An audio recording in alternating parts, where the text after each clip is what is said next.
Bom, eu sou a Carla Jorge, sou Relações Públicas, estou à frente de uma agência de Relações Públicas há 15 anos no interior de São Paulo. Eu estou muito lisonjeada em participar desse painel, porque ele está incrível, com um assunto bem pertinente para esse evento.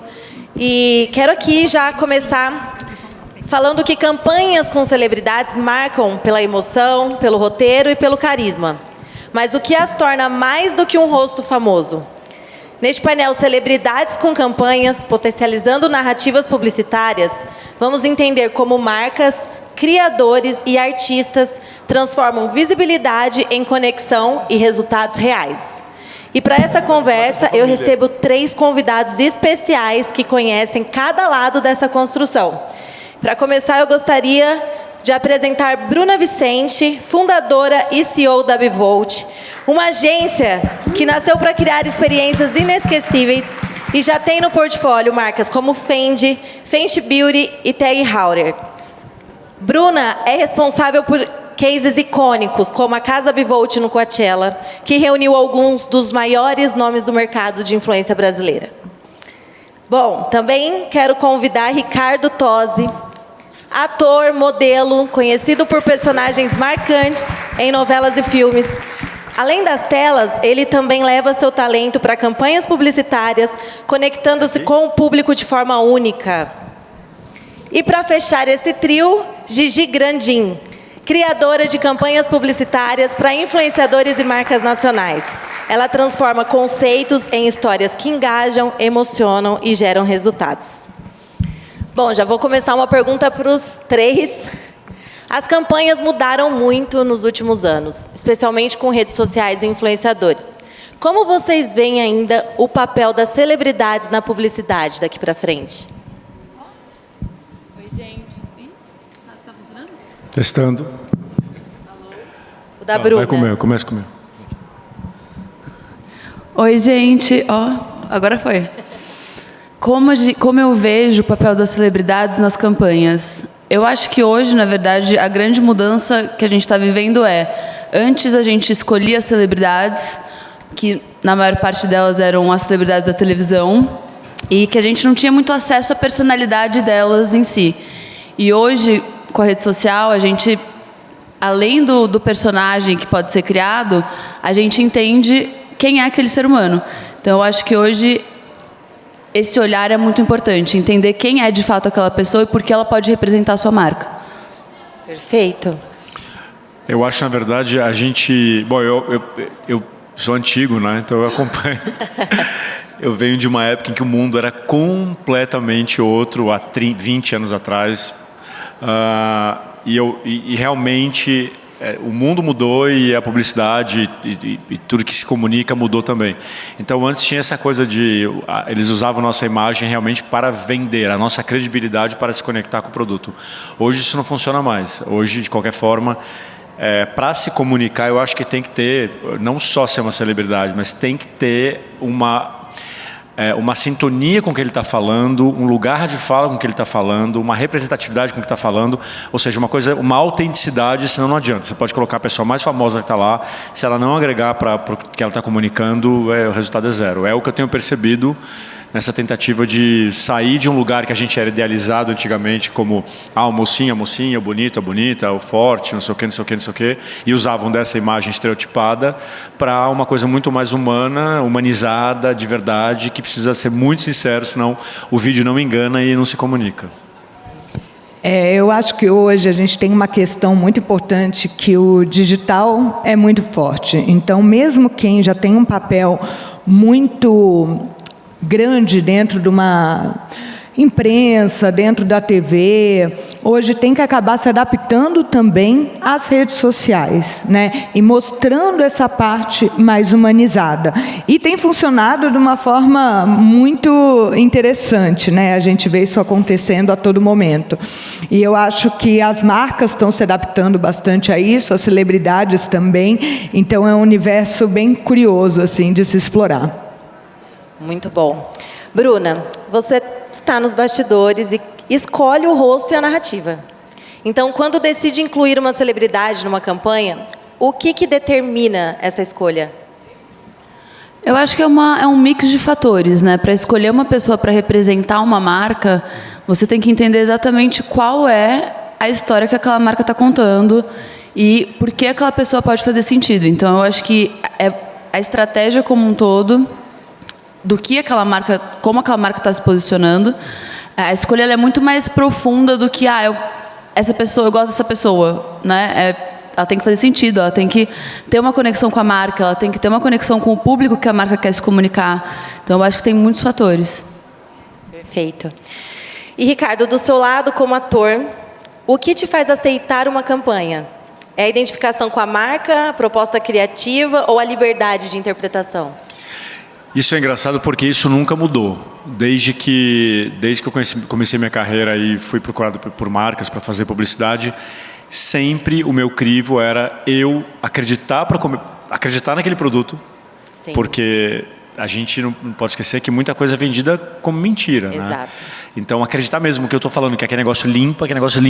Então, às vezes eu pedi até para testar as coisas, porque eu dizia, mas como assim? Que marca é essa? Deixa eu olhar. Então, para entrar no meu crivo, que em algum momento da minha carreira, muitas marcas me procuravam, e muitas delas fora do eixo Rio-São Paulo, então marcas que eu não conhecia, eu falava, eu preciso descobrir se essa marca funciona. Por exemplo, muitas faculdades antigamente, olha, a gente queria um famoso para vender aqui o nosso curso, não sei o quê, eu falava assim, mas... E aliás, eu fui chamado uma vez na Globo, pela diretoria, com a minha cara num panfleto, vendendo um curso... que eles falaram, você está vendendo isso? Eu falei, eu não sei nem o que é isso. Era eu, o Rafael Cardoso e não lembro mais quem, mas assim, tinham 3 atores e estavam usando a nossa imagem para vender aquele negócio. A diretoria da Globo falou, você está vendendo isso aqui que engana trouxa? Eu falei, eu nem sei o que é isso. Mas naquela época não tinha processo, não tinha nada, enfim. Mas para vocês entenderem o quanto era complicadinho. Então... vamos vender então uma faculdade no Nordeste. Ótimo, maravilhoso, adoro falar de educação, mas deixa eu ver sobre essa faculdade. Então, assim, o crivo número 1 é acreditar no produto. E eu acho que depois disso, obviamente, você tem a ver com aquilo, né? Porque, cara, os brasileiros são muito criativos, a gente recebia roteiros em Tudo bem, vamos fazer uma propaganda dessa esponja de aço. Chegava lá na hora do roteiro, você falava, eu não tenho como fazer isso. Sim. Como é que eu vou passar essa vergonha? Isso não dá para fazer. Então, muitas vezes também, o briefing, o que você quer comunicar. Então, para mim, escolher é sobre isso. Não me vem com coisa que eu não acredito, porque eu não tenho cara de pau de vender. E era muito mais engessado. Hoje você ainda tem mais liberdade, sente isso, né? Total. Antigamente a gente vinha com um roteiro, o diretor falava assim, Ricardo, faz um pouco mais feliz. Ricardo, você pode fazer assim? Não era eu fazendo. Eu estava atendendo ao roteiro, de fato, né? que os nossos publicitários maravilhosos, premiados em Cannes, estavam lá, passaram 5 meses desenvolvendo. Quem era eu para mudar uma palavra? Nossa, mas era assim mesmo, né? E hoje é muito louco porque eles falam, você pode vir com um look seu assim, você pode fazer... eles querem a gente. Mudou completamente, né? Sim. O Ricardo, né? Não o Ricardo Tosi que estava na TV. Não, exato. Mas eles querem uma coisa muito mais humanizada, né? Mais próxima. Senão não comunica, gente. Eu estava vendo ontem um vídeo que eu preciso aprovar de uma campanha e eu precisei falar, era um carro, e eu preciso falar muita informação, e é meio, né, uma coisa meio maçante, não é maçante, mas é muita informação. Então eu falei lá um monte de texto. O que eu olhei com bons olhos, que me conectou, que eu fiquei feliz de ter feito, foram alguns momentos de respiro, que eu tive momentos espontâneos, que eu estava ali, e eles foram inteligentes e montaram com esses... Porque senão fica uma coisa que não chega em ninguém. Muito bom. E Gigi, na hora de criar, como você traduz essa essência de uma celebridade para que ela e a marca brilhem juntas, sabe, na mesma história? É muito importante que a gente tenha sinergia, né, entre a marca e a celebridade que está trabalhando.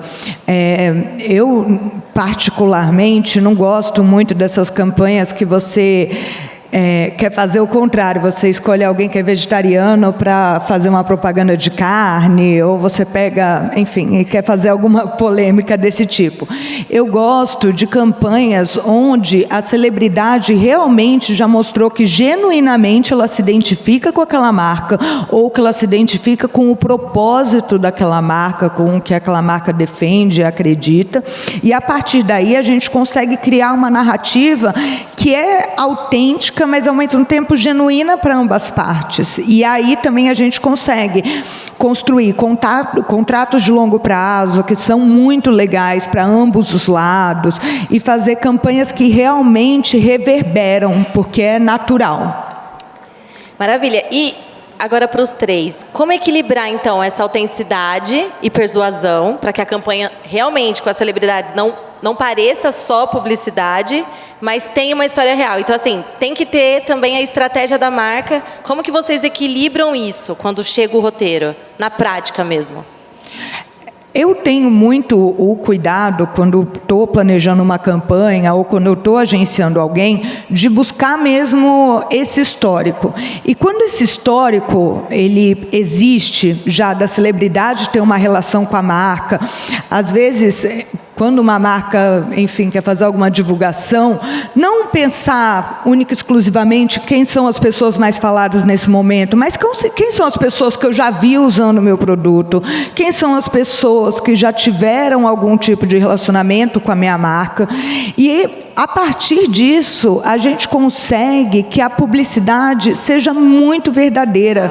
Para aquela celebridade vai ser muito natural falar daquilo.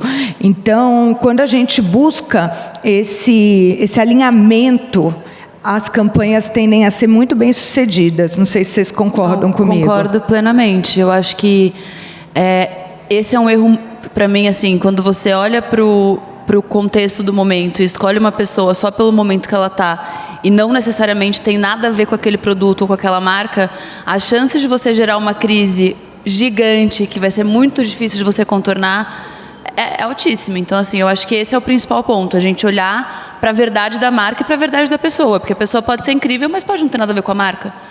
Né? Então, eu acho que é muito importante ter esse crivo e entender. Eu acho que, às vezes, né, obviamente, todo mundo quer estourar uma campanha, vender horrores, mas se você não tiver muito cuidado e ser muito cuidadoso de fato, você pode gerar um problema muito maior do que o que, se você tivesse ido pelo caminho mais longo, você não geraria. E é engraçado com relação ao engajamento, assim, porque se eu posto um vídeo no TikTok dublando uma coisa engraçada, faz... No momento em que eu posto uma campanha que já aparece um logo, na hora, acabou o engajamento. Eu acho que as pessoas não querem mais. Se você não dá um jeito se você não consegue dar uma volta nisso e que isso pareça uma coisa... Eu falo muito para as pessoas que trabalham, falando, gente, isso aqui tá... Vamos começar de um jeito mais espontâneo? Vamos começar contando uma verdade? Vamos começar com uma outra história? Porque entrou um logo, cai engajamento na hora. E aí não vai ter resultado, entendeu? Então acho que é muito importante a gente está criando essa comunicação que sai de algum lugar visceral. Acha um lugar visceral desse ator, dessa atriz, desse influenciador que vai vender que vai vir uma reação verdadeira, uma emoção verdadeira. Eu acho hoje em dia, se não tiver isso, não vai. Não. Isso que o Ricardo falou é muito interessante, porque a marca ela tem um ego. E, às vezes, a marca ela quer aparecer mais que a celebridade, a hora que ela está atrelada àquela celebridade. E é importante a gente equilibrar o ego ali de todas as partes envolvidas, porque se a gente coloca um logo ali na cara, se a gente faz uma coisa muito explícita, que é publicidade, que a gente quer vender, não vende. Quando a gente faz algo que é orgânico, que o público já está acostumado, que está ali dentro da rotina, que, enfim, é natural, aquilo funciona. E aí sim o público acredita, e o público engaja, e o público vai querer saber mais. Quem te segue gosta de você, teoricamente. Eu também odeio, né? É a mesma coisa. Dá na mesma. Mas quem te segue quer saber sobre você, você comunicando alguma coisa. Agora, quando entra uma marca antes, e o que você acabou de dizer tem tudo a ver, o ego das marcas. Outro dia eu vi um vídeo que eu tinha que postar, que foi produzido pela marca, eu olhei com uma musiquinha assim, lá, e começou um negocinho, eu falei, gente, Ninguém fica 3 segundos nessa tela, não vai engajar nada. E a gente tinha a opção de colocar uma outra coisa super de verdade que aconteceu. Optaram pela coisa da formatação. Porque as marcas têm resistência também de falar, esse conteúdo não é bonito, do nível do que a gente quer vender. Aquele brother, não rola. Exato. Não, eu acho que isso é uma luta muito real, assim. Isso do ego das marcas é muito verdade. E existe um briefing que foi criado, né, a partir de uma estratégia e a gente cria as estratégias. Então a gente acredita que aquilo vai funcionar e aí a gente coloca pessoas para comunicar aquilo. E as pessoas elas né, transformam o que a gente criou dentro da leitura delas. E muitas vezes a marca não consegue entender isso. Então é sempre aquele cabo de guerra, né? Aquela luta, tá, mas... Porque as marcas também têm uma estrutura que trabalhava no passado. Exato. Que não está tudo renovado, não é tudo 100% renovado. Aquele diretor de uma marca grande, ele era diretor há 15 anos atrás de uma marca grande e vendia de outra forma. Total. E às vezes não se atualizou. Exato, então é difícil mesmo se livrar dos paradigmas. E a gente também... Ótimo falar disso, eu vou até entrar na pergunta... Você vem dessa época que a principal vitrine era o ator de televisão. Então, assim, com uma audiência concentrada e em formatos totalmente diferentes de hoje. E com essas mudanças de comportamento do público, tudo isso que vocês estão falando agora, o crescimento desse ambiente digital, esses novos formatos de conteúdo, como foi e ainda é para você se adaptar a essa nova realidade e manter a conexão com diferentes públicos? Nossa, para mim é como se o mundo tivesse dado uma volta na roleta de 360, assim, e mudou tudo, mudou completamente. Mas a gente tem que ir lá atrás, o que mudou, né? O que era oferecido de entretenimento para as pessoas? Não tinha internet, só tinha televisão. Só tinham 2 canais. Só tinham 5 novelas. Eram 5 galãs por vez. Se você era um desses 5 galãs, você era o pote de ouro. Quando você fazia sucesso numa TV, 100% do que acontecia naquele país de presença, de campanha, não sei o que, era você. Por quê? Não tinha opção, gente. Não tinha opção. A massa, o público, a audiência, que era uma audiência absoluta do negócio, ela projetou em você o sonho dela. Você vende o que você quiser. Hoje, compara com hoje, não existe mais nada disso. Nem as próprias novelas dão audiência. Nem você faz uma novela, não fica nem famoso mais. É triste. Não, é verdade. Você faz uma novela, a pessoa não sabe nem quem você é na rua. Mas é isso. Mudou completamente, porque de alguma forma o paladar mudou. Não tem mais só essa opção, essas 5 opções que passavam ao mesmo tempo. Você tem 1 bilhão e 500 milhões de coisas acontecendo. Então o que engaja? As pessoas estão acostumadas a ver agora a vida de verdade. Não adianta, sei lá, fazer o estereótipo do gostosão, não sei o quê. Não, brother, quem você é de verdade? Cadê o seu ponto fraco? Cadê o... Porque a gente não podia... Olha, é muito louco essa conta, mas o quanto menos a gente se expunha antigamente, mais forte era a sua imagem. Porque ficava no estereótipo. E hoje não existe imagem que comunique sem você se expor, sem você mostrar humanidade, fragilidade, não perfeição, não tem estereótipo. Quer dizer... Nossa, gente, eu que venho de uma outra época completa, para mim... É uma desconstrução completa, E eu demorei para entender isso. Não é uma construção, isso. Uma desconstrução. Tem ainda os paradigmas que estão na cabeça, sabe? É complicado. Muito legal. E, Bruno, agora voltando para os bastidores que a gente ama. Qual foi o desafio mais inesperado, assim, que já surgiu durante a execução de uma campanha com celebridades? Olha, muitos desafios sempre. São milhares, assim, falar de um é difícil. Mas eu acho que um desafio que me marcou muito, não é em uma campanha necessariamente, né? Foi em um evento. A gente atende a Fendi e a gente estava fazendo o evento de 25 anos da Baguette, que é uma das bolsas mais icônicas do mundo. E era um evento para celebridades, então a gente ia ter 400 celebridades no evento. E uma semana antes do evento, pediram um call. A Adri, que trabalha comigo, lembra bem desse dia, porque foi bem complicado. Pediram um call com a gente, com o Global, então com Nova York, com o vice-presidente de segurança. Eu não sabia nem que esse cargo existia. E aí ele entrou no call e o CEO da Fendi Global viria. E aí, por questões de segurança, ninguém poderia entrar no espaço do evento com o próprio carro. Então, a gente teria que arrumar uma frota de 400 carros executivos para buscar as pessoas na casa delas e depois levá-las de volta para a casa delas. Em horários diferentes, endereços diferentes, obviamente. Então, assim, caos. Tá, uma semana para o evento. E aí, como resolve? Meu Deus. Esse foi especial. Mas deu certo. Deu certo. É isso. Bom, Gigi, ainda nos bastidores, quando o planejamento no papel encontra a realidade da gravação, o que mais costuma ser desafiador em manter essa narrativa? Olha, um dos principais desafios é realmente manter a autenticidade dos dois lados, né? Principalmente quando a gente está falando de celebridade, a gente vai para dentro de um estúdio, e a gente tem toda uma equipe, a marca normalmente tem uma expectativa que aquilo saia muito quadrado, muito dentro das diretrizes que ela tem de comunicação, e às vezes não é exatamente isso que funciona. Então, trazer essa linguagem e essa humanização mesmo da celebridade, da pessoa que está ali sendo o rosto da marca, é um dos maiores desafios, além de lidar, né, com toda a equipe. Essas campanhas normalmente têm uma produção gigante, as diárias, as horas extras, e enfim, aqui eu poderia ficar me lamentando o dia todo, mas eu acho que o principal é isso mesmo. Muito bom. O que torna o resultado ainda mais significativo são esses desafios aí dos bastidores.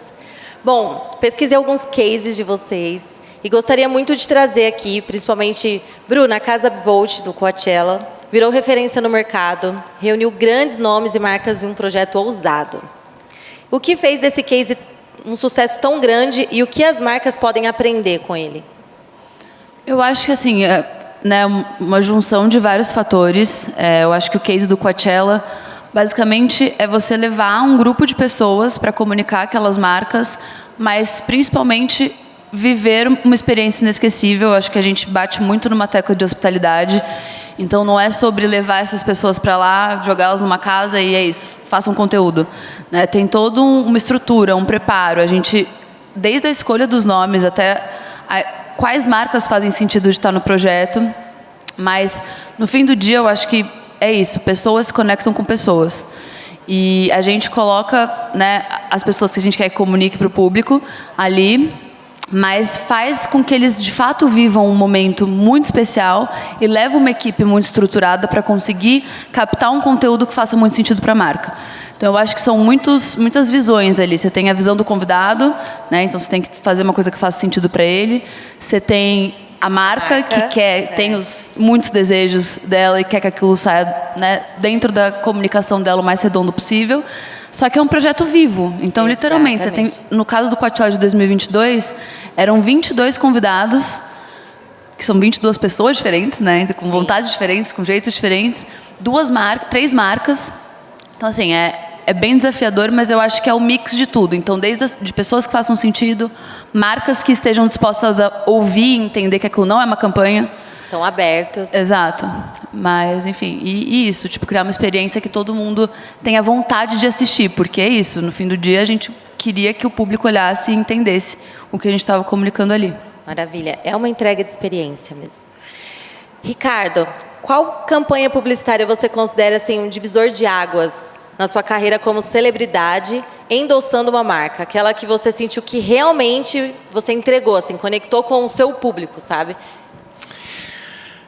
Eu acho que eu me conectei com várias campanhas, eu não lembro agora uma exatamente. Eu me lembro uma que foi bem difícil de fazer, que foi uma que eu tinha que interagir com os bonequinhos, que foi uma campanha de 1 ano da Cacau Show, e era só eu e os bonequinhos. E eu cheguei e falei, entrei em pânico, porque naquela época a gente não tinha essa coisa de improvisa aí. O texto era muito duro, era eu brincando com os bichinhos de pelúcia que eles estavam lançando. Eu me sentia ridículo, eu falei, gente, eu sou um homem de quase 40 anos, o que eu estou fazendo com esses bichinhos aqui? E aí eu falei, cara, segura aí. Eu fui criando, como eu gosto eu fui criando uma historinha com cada bichinho. Era um pro Dia dos Pais, um pro Dia dos Namorados. E aí, no final das contas, foi um puta sucesso. Foi muito legal, queriam até renovar, mas não queremos saber de bichinho. Mas pra mim, foi um grande desafio, porque o resto era muito mais tranquilo, assim, sabe? Mas, por exemplo, nesse momento, eu não aceitei uma campanha agora faz um pouquinho de tempo. Eu ganhei uma pauta recentemente, né? Eu fui no programa da Patrícia Bravanel e ela começou a dizer que não era possível que eu ia fazer 50 anos, que eu tenho 50 anos. Bom, ganhei uma pauta de que eu não pareço ter 50 anos, ótimo. Tem uma E aí aconteceu um monte de coisa, porque a gente ganha essas coisas de vez em quando. E é espontâneo, é a minha vida. Está acontecendo isso de verdade. E aí tem uma empresa, uma marca de injetar coisa na cara me procurou assim como outras, e eu falei, amor, não tem como. Mas o meu empresário falou, não, mas você pode falar só, não sei o que. Eu falei, não tem como, esse nome, essa palavra, eu não faço isso. Eu não tenho como representar uma pessoa que faz isso, não rola. Então, tipo assim, eu acho que a gente tem essa história de, tipo assim, se apropriar do negócio, como eu me apropriei dos bichinhos, ou de outras coisas. Esse, por exemplo, não teria como. Sim. Eu não o vou falar mentir. não também é muito importante. Cara, falar não é super importante para a conta bancária, né? Mas eu acho que a gente tem que manter a dignidade. Manter o posicionamento. Bom, e você, Gigi? Entre tantas campanhas que você já criou, qual foi aquela que você falou, acertamos em cheio? Olha, tem duas que são, assim, o brilho dos meus olhos. Uma, especificamente, foi quando teve o primeiro Big Brother com influenciadores e a Rafa Kalimann estava usando Gillette para depilar o braço. E nessa hora, deu um estalo, ela tem que fazer campanha da Gillette. E ainda com a Rafa dentro da casa, a gente falou com a P&G, que é a empresa dona da Gillette, fechamos o contrato com ela lá dentro ainda e ela já saiu como embaixadora e ela refez aquela cena dela depilando o braço aqui fora. Então, realmente ter essa narrativa genuína.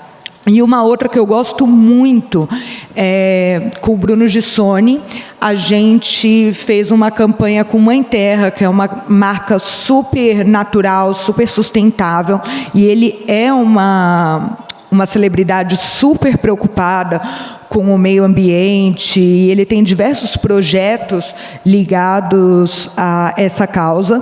E a gente, além de fazer a campanha, a gente reflorestou uma parte de um terreno que ele tem em Minas Gerais, então foram milhares de árvores que foram plantadas num terreno que ele tem, foi um projeto lindo e aquilo continua reverberando. Essa campanha já tem anos, mas o terreno está lá, as árvores estão lá, então é realmente quando as narrativas se encontram, o propósito funciona e isso vai reverberar por muito tempo. Que incrível. Eu acredito que um diferencial aqui de vocês é exatamente isso.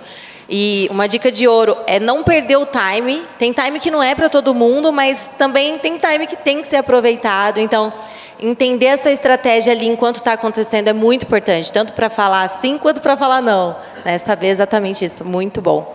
Bom, já indo aí para o encerramento do nosso painel, eu queria que vocês deixassem aqui, se uma marca pequena estivesse aqui agora e quisesse investir em uma celebridade, mas com um orçamento reduzido, limitado, que conselho rápido vocês dariam para que ela acertasse melhor na escolha e na narrativa? No meu caso, eu aceitaria pela historinha que fosse contar. Eu sou apaixonado por isso, você me convence, não que qualquer coisa, mas obviamente é muito mais importante. Então não tem orçamento, convence pela história que você tem, pela autenticidade que você tem, pelo produto que você tem, que as pessoas elas se encantam com isso.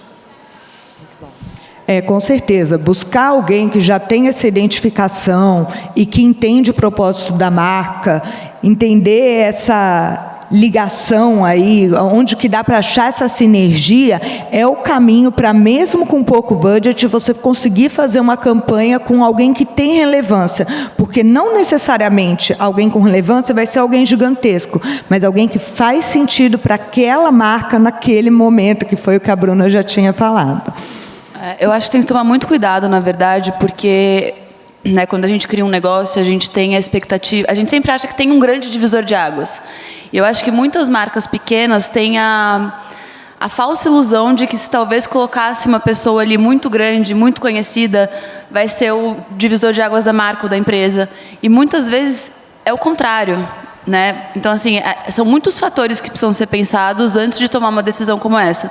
Então, primeiro, assim, um exemplo, sei lá, você tem uma marca pequena, você coloca uma pessoa muito grande, você não tem nem estoque e capacidade para conseguir fazer a venda do que aquela pessoa, do impacto que aquela pessoa pode gerar. Então, eu acho que tem que ter muito cuidado e muita clareza que tem outros fatores que são mais importantes e outras pessoas que tenham mais relevância para o seu negócio do que necessariamente uma pessoa que seja gigante e que vá fazer o barulho que talvez você gostaria, sabe? Acho que é muito sobre o momento, assim. Nossa, e eu concordo tanto com isso que você fala. Eu vou contar uma história aqui sem citar nomes, obviamente, mas eu tenho uma amiga minha que tem uma marca e ela sempre sonhou que uma celebridade falasse da marca e teve uma grande celebridade, assim, muito grande, que postou. E absolutamente nada aconteceu, porque não existia nenhuma ligação daquela celebridade com aquela marca.